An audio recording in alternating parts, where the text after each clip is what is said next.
So today we're going to be taking a look at how you can put applications on your Mac into folders.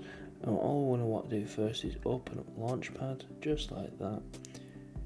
And what we're going to do is, I'm just going to put Lightroom with the Photoshop app together. And all we're going to do is click and hold till you get something like this. Then you're going to try and hold it on top of it.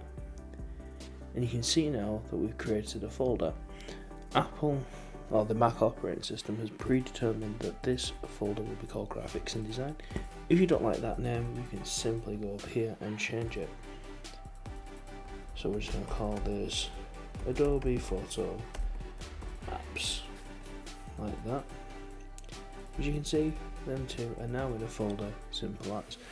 If you want to remove some apps from a folder, once again, click and hold on the app, drag it out of the folder, and just put it in the lineup where you'd like it to go. As you can see, you can't just have one app in a folder, there has to be two or more. And once you remove that one from the folder, it will get rid of the folder completely and just bring it back to normal as how we had it before.